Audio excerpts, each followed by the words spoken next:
কেন কেন কেন সবসময় আমরাই কেন কাজ করব? তোদের মধ্যে কেউ কি কাজ করতে পারে না নাকি? নাকি তোদের হাত পা নেই? হাত পা নেই মানে? হাত পা থাকলেই কি কাজ করতে হবে নাকি?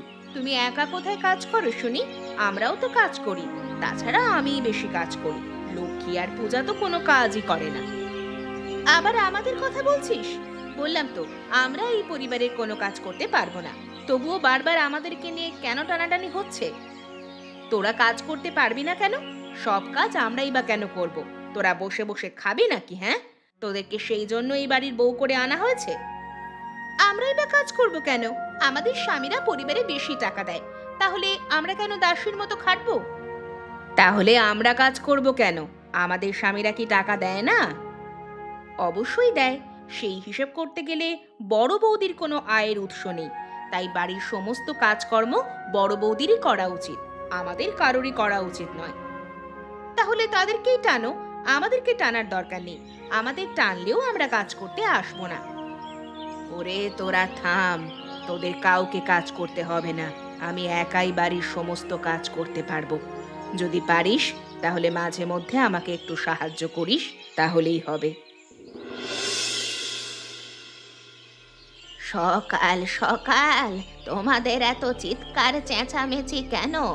তোমাদের জ্বালায় কি এই বাড়িতে থাকতে পারবো না নাকি? থাক না মা, ওরা চেঁচামেচি করলে করুক। এখন তো সবকিছু ঠিকঠাক হয়ে গেছে, এখন আর কোনো সমস্যা নেই। সমস্যা অবশ্যই আছে। আপনি সবাইকে বলে দিন মা, এই বাড়ির সমস্ত কাজ বড় বৌদি করবে। আমরা কেউ কাজ করতে পারবো না। আর যদি আমাদেরকে কাজ করতেই হয় তাহলে মেজ বৌদি আর সেজ বৌদি করবে। আবার আমাদের কথা বলছিস? বললাম তো, বড় বৌদি সমস্ত কাজ করবে। আমাদের স্বামীরাও তো টাকা দেয়, অল্প দিক বেশি দিক দেয় তো। তোরা আবার ঝগড়াঝাটি শুরু করলি? আমি তো বললাম আমি এবার সমস্ত কাজকর্ম করব, কাউকে কোনো কাজ করতে হবে না। মা, এখানে আর বিচার করার কিছু নেই। এই বাড়িতে আমি এখনো বেঁচে আছি, আমার কথার ওপরে তোমরা কথা বলো কিভাবে, হ্যাঁ? এই বাড়িতে আমি যা সিদ্ধান্ত নেব সেটাই শেষ সিদ্ধান্ত। দেখুন মা, আপনাকে আমরা সম্মান করি, তাই বলে এই নয় যে আপনি যা বলবেন তাই আমাদের মেনে নিতে হবে। আপনি বাড়িতে আছেন, আমাদের পয়সায় খাচ্ছেন, এটাই অনেক কিছু। তাই আপনি চুপ থাকুন। কে? এত বড় কথা? আমার ছেলেদের কাছে এই কথা বললে তোমার কি হবে তুমি একবার ভেবে দেখেছো? বাড়ির বউ বউয়ের মতো থাকো, শাশুড়ি হতে যেও না। পূজা কিন্তু একদম ফেলে দেওয়ার মতো কথা বলেনি মা। আমরাও পূজার সঙ্গে একমত। আমরা কেউ এই বাড়ির কাজ করতে পারবো না। আমরা এই বাড়ির দাসী নই, আমরা এই বাড়িতে টাকা দিয়ে থাকি। বড় বৌদি কোনো টাকা দিতে পারে না, তাই বড় বৌদি সমস্ত কাজ করবে। এদেরকে নিয়ে আমি যে কি করি আমি নিজেই বুঝতে পারছি না। ভালোই লাগে না এই বাড়িতে থাকতে, আর মনে হয় অন্য কোথাও চলে যাই। আপনি এত ব্যস্ত হচ্ছেন কেন মা? আপনাকে এত উত্তেজিত হতে হবে না। আমি যখন বলছি সব সামলে নিতে পারবো, তাহলে আমি পারবো। ওদেরকে ছেড়ে দিন। ঠিক আছে, কি আর করার। কি হলো কি? সেই কখন থেকে দেখলাম মুখটা গম্ভীর করে রেখেছো। তো হয়েছে নাকি? হ্যাঁ, আবারও কি আজকে বাড়িতে কোনো ঝামেলা হয়েছে নাকি? ঝামেলা আবার হবে না? ঝামেলা কবে হয়নি বলো তো? প্রত্যেক দিন সকাল থেকে সন্ধ্যা পর্যন্ত এই বাড়িতে ঝামেলা লেগেই থাকে। আচ্ছা, সেটা না হয় বুঝলাম, কিন্তু কি নিয়ে ঝামেলা হয়েছে আবার আজকে? এই তো বাড়ির কাজ নিয়ে। তুমিই বলো, আমি একা এই বাড়ির কাজ করব কেন? লক্ষ্মী আর পূজা বলছে তাদের স্বামীরা এই বাড়িতে নাকি বেশি টাকা দেয়, আমরা কম দিই বলে আমাদেরকে এই বাড়ির কাজ করতে হবে। যতদূর জানি লক্ষ্মী এবং পূজা এগুলো তোমাদের থেকেই শিখেছে।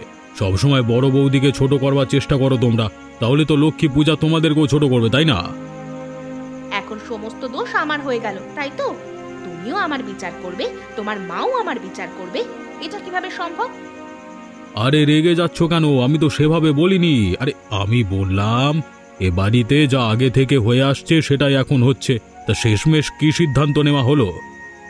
কি সিদ্ধান্ত দেওয়া হবে আবার? ওই যা সব সময় হয়, বড় বৌদি এই বাড়ির সমস্ত কাজ করবে। কারণ বড় বৌদি টাকা দেওয়ার মতো কেউ নেই, তাই এই বাড়িতে কাজের লোকের মতোই খাটাতে হবে। আচ্ছা, তোমাদের মাথায় কি কোনো বিবেক বুদ্ধি নেই অথবা মন মানসিকতা নেই? একটা মেয়ে সারা দিন এ বাড়ির সমস্ত কাজ কিভাবে করতে পারে? আমাদের বাড়িতে সদস্য সংখ্যা কত তার কোনো হিসেব আছে?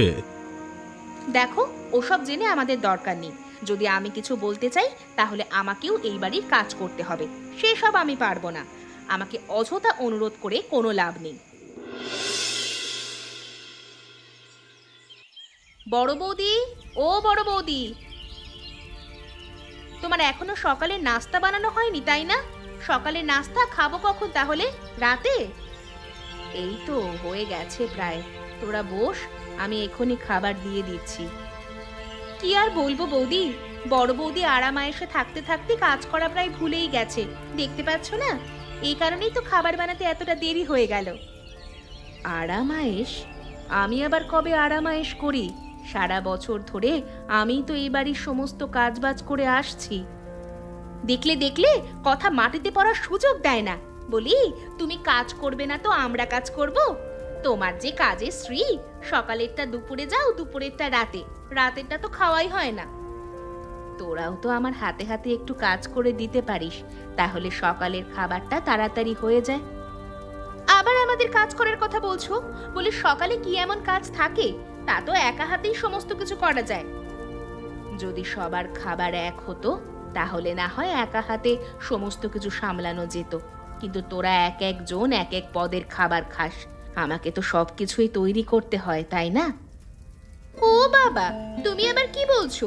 তোমার কারণে আমরা আমাদের খাবারের নিয়ম বদলে ফেলবো নাকি? সেটা হবে না বাপু, এই বাড়িতে থাকতে হলে আমাদের কথা মতোই চলতে হবে। সেইটাই তো করছি, তবুও আমাকে তোরা ছাড়ছিস না। আমাকে একটু সাহায্য করলেও পারিস, অথবা একটু কম কথা শোনালেও পারিস। সারাটা দিনই তো খেটে মরি আমি। এত কিছু বলা বা শোনার সময় আমাদের নেই। আমাদের প্রচন্ড ক্ষুধা পেয়েছে, আমাদের অন্য আরো কাজ আছে। তাড়াতাড়ি আমাদের খাবার দাও। ঠিক আছে, তোরা যা, আমি এক্ষুনি খাবার নিয়ে আসছি। বৌমা, ও বৌমা, দাও, কোনো কাজ করা বাকি আছে নাকি? আমি তোমাকে একটু হাতে হাতে সাহায্য করে দেই। আপনি আবার এসেছেন কেন এখানে? আমি একাই তো সমস্ত কাজ করতে পারি। আপনি এই বয়সে এই শরীর নিয়ে কাজ করতে এসেছেন? তাতে কি হয়েছে? সেই কত কাল আগে একা হাতে সমস্ত সংসার সামলিয়েছি, আর এখন একটু সাহায্য করতে পারবো না? তোমাকে তো অন্য কেউ সাহায্য করে না। আমি একাই পারবো মা, আপনাকে সাহায্য করতে হবে না। আপনি বরং আমার পাশে বসে থাকুন। এই যে বাড়ির বউ, এরা তোমার ওপরে সারা দিন অত্যাচার করে, বকাঝকা করে, বাড়ির সমস্ত কাজ তোমাকে দিয়ে করায়। তোমার কি একটুও খারাপ লাগে না? খারাপ লেগে আর কি হবে মা? আমার তো কোথাও যাওয়ার জায়গা নেই, এই জায়গাটাই বাকি আছে। এখানে যদি কাজ না করি তাহলে তো থাকতে পারবো না। এরপর আমাকে যে পথে পথে ঘুরতে হবে। এভাবে বলছো কেন তুমি মা? তুমি এই বাড়ির বড় বউ, তোমারও তো এই বাড়িতে অধিকার আছে, তাই না? যার স্বামী নেই তার অধিকার থাকতে নেই মা। আপনি তো এই বাড়ির শাশুড়ি, এই কারণে আপনি যতটুকু সম্মান পান, আমি তো এই বাড়ির শাশুড়ি নই, তাই দুবেলা দুমুঠো খাবার পাই, এটাই অনেক কিছু। তোমার জন্য আমার বড্ড দুঃখই লাগে, কিন্তু বাকি চার বউয়ের সাথে আমি ঠিক পেরে উঠি না, তুমি তো দেখতেই পাও। তা তো দেখি মা, ওদেরকে ওদের মতোই থাকতে দিন, আমি এই বেশ আছি। এই তো, আমার তো গল্প করার মতো কেউ নেই, সারাদিন কাজবাজ করে বেশ ভালোভাবেই দিন চলে যায়। তোমার মতো একটা বউ ঘরে পেয়ে আমি সত্যি নিজেকে ভাগ্যবতী মনে করছি। আফসোস, তোমার মতো বাকি চারটে বউ যদি হতো, একটাও তোমার মতো হলো না। সবগুলোই বদ, লোভী আর অহংকারী। দাদা, বাড়ির অবস্থা দিন দিন খারাপ হয়ে চলেছে। কি যে করব কিছুই তো বুঝতে পারছি না, এদের কিভাবে থামাবো? আমি আর কি করব বল? রাত হলে বাড়িতে যেতে পারি না, অভিযোগের শেষ নেই।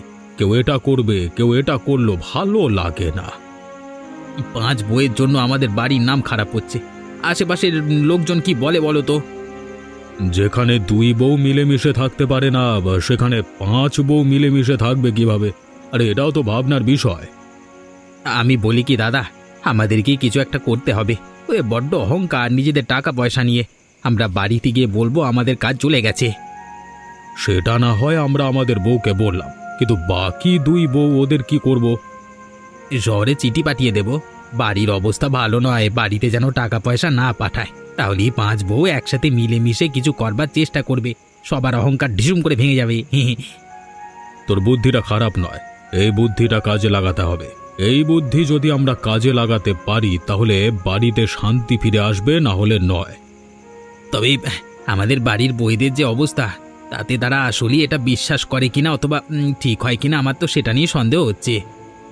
আরে করবে করবে, অভাব অনটনের যখন ধাক্কা শুরু করবে না তখনই দেখবি সমস্ত অহংকার ভেঙে গেছে, আবার সবাই একত্রে মিলেমিশে কাজ করবার চেষ্টা করবে। কখনোই না, বড় বৌদি হলো এ বাড়ির বড়, সে সেই প্রথম থেকেই কাজ করে আসছে। বাকি চার বউয়ের চাইতে বড় বৌদি কাজ করে বেশি। বড় বৌদি এটা নিয়ে টু শব্দ পর্যন্ত করতে পারবে না। ওরে সেটা পরে দেখা যাবে, আগে যে সিদ্ধান্ত আমরা নিয়েছি সেটা আগে করি চল, পরের টান হয় পরে দেখা যাবে, ঠিক আছে? শোনো সবাই, এখানে সবাইকে ডাকা হয়েছে কিছু কথা বলবার জন্য। এবার যদি এ কথা বলবার মাঝখানে কেউ ঝগড়া শুরু করেছো না তাহলে সবার খবর আছে বলে দিলাম। আমি এখানে বড়, তাই আমার কথা মানতে হবে। ঠিক আছে দাদা, আপনি বলুন, আমরা সবাই শুনছি। আমরা কেউ কোনো ঝামেলা করব না। তবে কি হয়েছে বলুন তো? আপনাদেরকে দেখে কেমন যেন একটা মনে হচ্ছে। যা হয়েছে সেটা তো এখন শুনতেই পাবে, তাই না? আসলে হয়েছে কি, আমাদের দুজনের কাজ চলে গেছে, তো আমাদেরকে আর কাজে নেওয়া হবে না। এখন থেকে আমরা দুই ভাইয়ের কেউ এই পরিবারের কোনো পয়সা দিতে পারবো না। আপনি এসব কি বলছেন দাদা? ওগো, তুমি কিছু বলছো না কেন? দাদা যা বলছে তা কি সব সত্যি? দাদা যখন বলছে তখন সত্যিই বলছে। মানে এখানে আমি আর কি বলবো? এখন থেকে আমরা দুজনের কেউ আর এই পরিবারে পয়সা দিতে পারবো না। তাতে আমাদের কি? আমাদের স্বামীরা তো ঠিকই টাকা দেবে। ভুল বললে তুমি, শহর থেকে চিঠি এসেছিল, ওরা দুজনে ওখানে সমস্যায় আছে, তাই কয়েক মাস ওরাও টাকা দিতে পারবে না বলল। তাহলে এই সংসারে যদি কেউ টাকাই না দিতে পারে তাহলে এতগুলো লোকজনকে এই সংসারে খাওয়াবো কি আমি? তুমি চিন্তা করো না, কয়েকটা দিনের তো ব্যাপার, তারপর সবকিছু ঠিক হয়ে যাবে। আমরা দুই ভাই কিছু করবার চেষ্টা করছি, তোমরা সবাই কিছু না কিছু করবার চেষ্টা করো, তাহলেই ভালো হবে। হায় ওপরওয়ালা, এমনিতেও এই পরিবারের যন্ত্রণার শেষ নেই, আর এখন এই বিপদ শুরু হয়েছে। কবে যে এই সংসারটা সমস্ত অশান্তি থেকে রক্ষা পাবে কে জানে। চিন্তা করবেন না মা, আমরা সবাই তো আছি, সবাই মিলে কিছু একটা করে ফেলবো।